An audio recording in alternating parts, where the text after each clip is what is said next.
Hey, it's your contrarian soul guide, Dawn, and you're listening to Sovereignty Rising, the space where we unlearn the fear and reclaim the flame. So you've done the healing, you've set the boundaries, you've walked away from what no longer is aligned.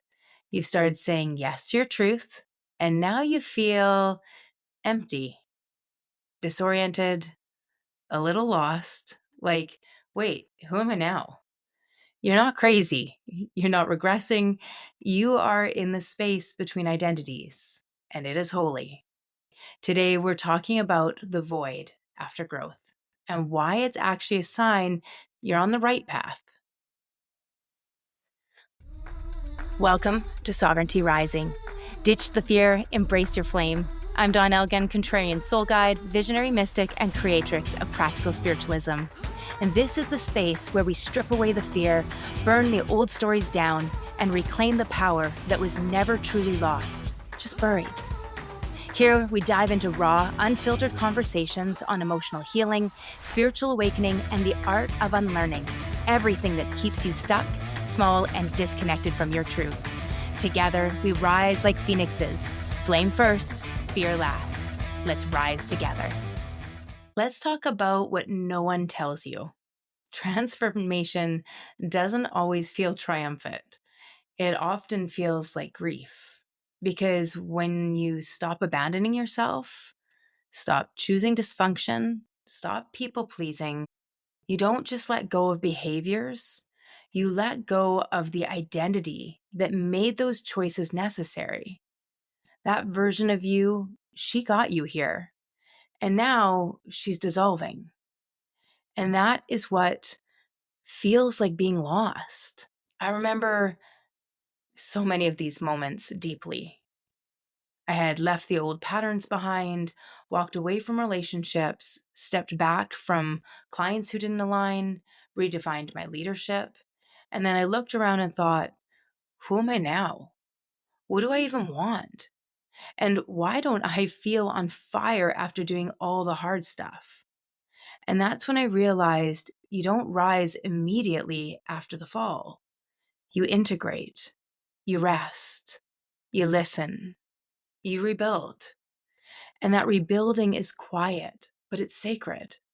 I've gone through this multiple times now on the journey of life, and each is an identity crisis. You let one door close, but before you can even open the other or the next, you have to walk through the room. My first doozy was after my first marriage. I had shifts from married to divorce, victim to survivor. My second major one was after my second marriage. All of a sudden, I'm a single mom, something I swore I would never be. I'm divorced again, which has a whole bunch of shame and guilt and feelings of failure and unworthiness that go with them. I had financial bankruptcy, which is another huge place of shame and embarrassment.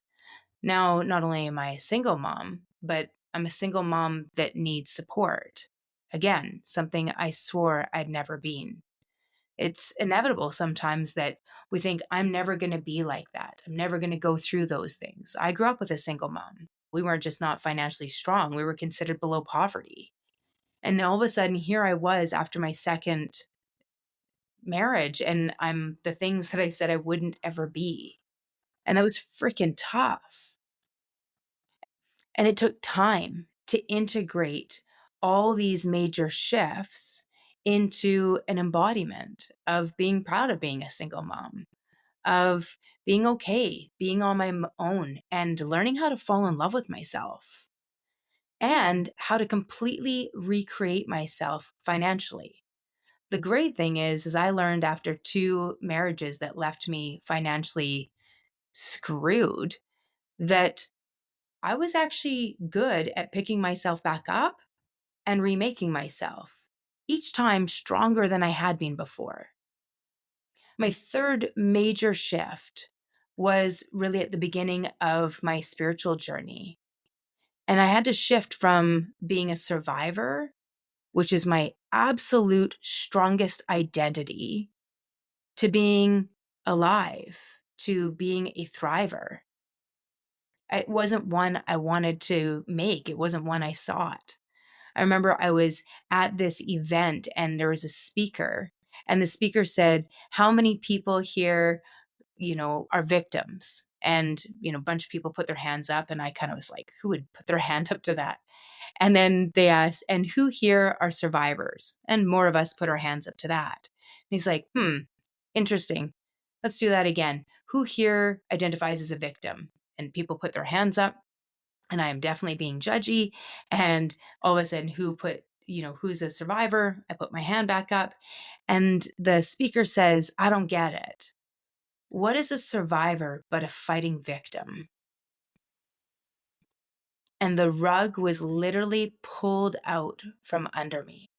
It was just after that I actually met my first spiritual coach, I guess it would be.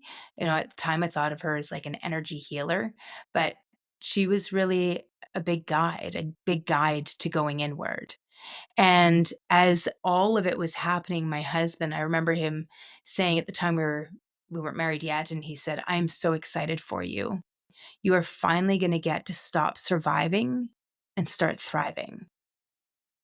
And I was freaking terrified. Who the heck was I if I wasn't a survivor? Was my warrior, my strength? Did I really want to let her go? I remember reading the Warrior Goddess Handbook and the Four Agreements again, and trying to go through all of these things, trying to figure out this journey, this path, and trying to integrate. And it took time. It took time because, well, honestly, not because it had to, but because sometimes it's hard and we struggle to let something go. The integration of thriving was beautiful, but the releasing of the survivor, that was difficult. It was really hard for me to let go of that identity. Now, my fourth major shift was after my brain injuries back in 2017. I had built up by now really strong identities, ones that I was pretty proud of. And all of a sudden, they were going to come crumbling down. I went from being, where people would actually call me the lighting goddess to somebody that couldn't even have light. All of a sudden, I was sensory sensitive. I went from being super mom, where I did everything for my son and was always very supportive of him, to at the time he was figure skating and I couldn't be in an ice arena because of the sound. Again, because of my sensory sensitivity. I went from being the Wonder Wife, making sure dinners were all on the table, as well as working between 60 to 80 hours a week, making sure dinners were on the table, baked for the kids, made sure everybody had lunches, all those things. And I couldn't do any of it anymore. And then also being financially independent, which was obviously really important to me, over the course of my life, to suddenly not having income. And when you go through something like that, it's one thing to have insurance. I had, insurance for being sick, for being injured. Accidents happened while I was at work. And all of a sudden, you get to see the whole other side of an insurance company, which is the side where they don't actually want to pay you. And so I would go through months of not being paid, and then all of a sudden they'd give me a lump sum. And then I'd go through months again of not being paid. And so all of a sudden I wasn't independent. I would have to ask my husband for money. And that was a place I swore I would definitely never be again. And I remember how dark this was. Letting go of our identities takes grief. And it was a while. I just started after the accidents. It was when I began doing my coaching. And I'd been told for years that I was supposed to be coaching, and I just wouldn't listen to it. And so I started, okay, well, here's a perfect opportunity for me to do this training. And as I was doing it, I thought I'd be an identity coach. I thought I would work with people in identity crisis. And although that is a lot of what I do these days, because that tends to be where we're suddenly willing to do the work, where we're like, okay, I need some help. So often it's when everything crumbles around us that we start seeking some support, some guidance. But at the time, for myself, it was these great amounts of grief that I needed to go through for each and every one of these identities.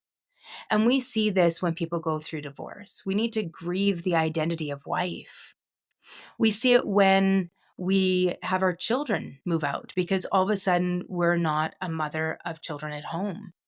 Even worse, if we lose a child, if we lose a parent, all of a sudden we're no longer a daughter or a son. And so we have to grieve these identities and we have to give ourselves the space to allow that. These are just some of the ones that really stand out.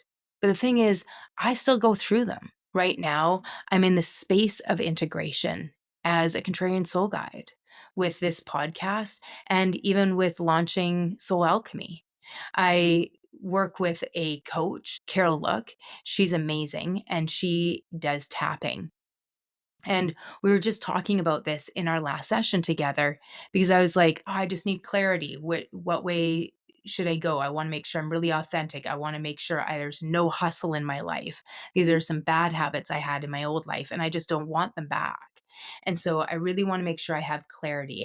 And so just moving through any blocks to that. And as I was talking to her, she's like, you're in integration. The clarity's there. You just need to allow and create this space and this softness to integrate. But I'm so used to moving, not so much the hustle anymore, but doing. We still are like, okay, but what am I supposed to do? And it's like, no, just be. Just be. And even, with all of the work that I've done, all the coaching, it's still, we can get into those old patterns and habits of society that we're taught. What am I supposed to do next? And so even now, I have to give myself the space, the love, and the attention to integrate this big shift. And for me, it's a huge shift. It's just feels like it's been so long, but it was really just this winter that the Contrarian Soul Guide came to me, that it wasn't that it was downloaded where I was given the guidance of this is who you are. This is who you've always been. This is who you are in every aspect of your life. And it's time for you to embrace it. And once I finally said, okay, I'll do this. I'm just going to embrace it. The truth is the very first thought, somebody just asked me, like, what made you hold back? What had you like, oh, do I want to embrace that? For them, this is what they'd always seen me as. And I said, well, the first two words that come forward are ridicule and stoning. And I realized that for some things, they're wounds in this lifetime. Other things are going to be mother wounds, epigenetic wounds. They're going to be in the divine feminine or the divine masculine wounds. And I realized that becoming forward and being a spiritual coach, it was this moment of I had to let go of that we need to have certain types of training and education, that we need to have jumped through all these hoops and get the acceptance of our not only our peers but our mentors. And the funny thing is all of my peers and my mentors were like, this is who you are. It was the fear, it was the ego that was having so much of a struggle with accepting, with stepping into my divine power, to step into my divine flow with life. And once I was willing to do it, now there's this space that needs to happen for integration, where we're really just starting to move, to flow again, but in a new way. So why does growth feel like grief? Well, I've explained it a bit, but let's break it down. First, the nervous system doesn't register change as good or bad. It just registers it as different. And difference always equals a potential threat. So even when your soul is expanding, your body might still be grieving. So it might be familiar patterns, such as trying to create something, trying to, like, what do I do next? It might be roles that you once mastered, where they might be performance based, might be how we show up, how we talk. So giving ourselves this time to integrate and not all of a sudden go from who I was before to the perfect version of who I'm becoming. And I mean, perfection's an illusion in itself, but we have this expectation that it's like I shut this off, so now I turn this on and boom, we're there. And we need to grieve the roles that we mastered and let those things go so that we can be who we're becoming. We need to grieve the people that we've had to let go, the people you had to outgrow. And that's not an egoic thing. It's just that we've all of a sudden our journeys, our paths have diverged from one another. I'm always really cautious with this, with like this concept of outgrowing somebody or they're more asleep, because the ego loves to get involved. And our ego will often shift when we start on the spiritual path into a spiritual ego.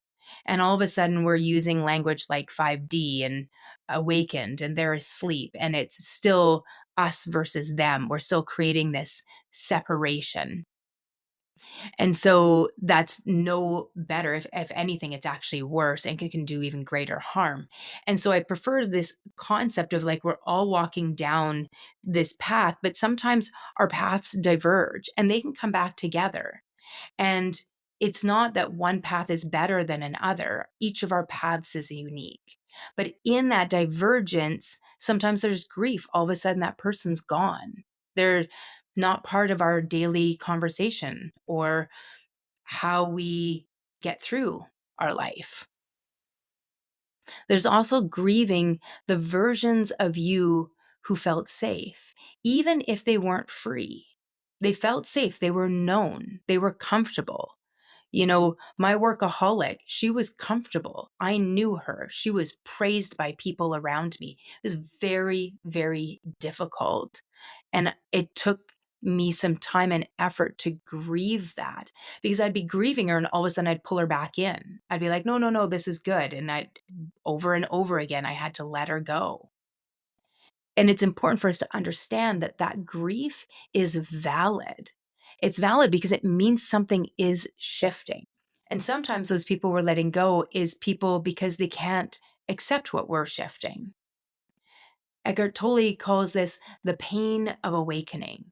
It's the moment your inner world changes faster than your outer world can catch up. So I want to talk about a practice that is the stabilizing inquiry. And it's just something that helps us ground this in practice. As I've said before, I love putting our hands on our heart or one on our heart, one on our abdomen, because we get automatic feedback. And part of that feedback is sometimes we feel abandoned or betrayed, not only by the world around us, but by ourselves.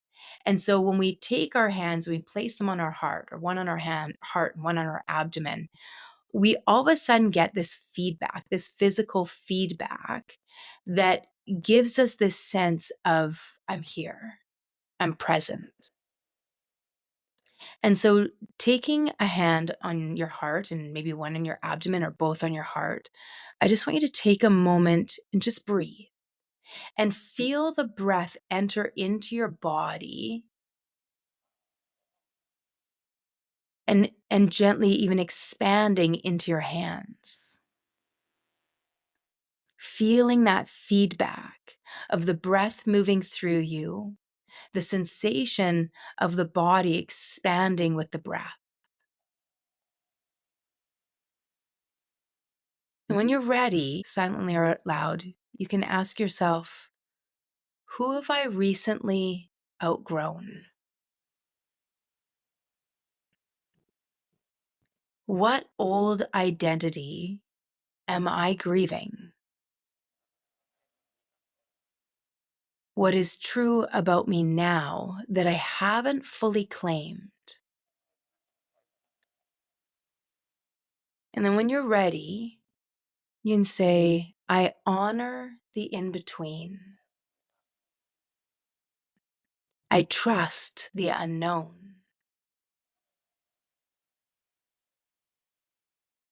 I am not lost. I am becoming. This pause is not regression. It's the space of rebirth. Just as the caterpillar has to disintegrate, go to mush to become the butterfly. One of the biggest mistakes people make after growth is trying to rush into the next thing to feel safe again, the next relationship, the next offer, even the next book, one after another, the next routine or role. But clarity doesn't come from panic. It comes from presence. If you don't know who you are right now, good. It means you're not grasping, you're listening. In the Course in Miracles, it says, those who are certain of the outcome can afford to wait, and wait without anxiety. Let yourself wait. Let yourself pause. This is your reminder. Growth isn't complete when you learn the lesson. It's complete when you embody the lesson.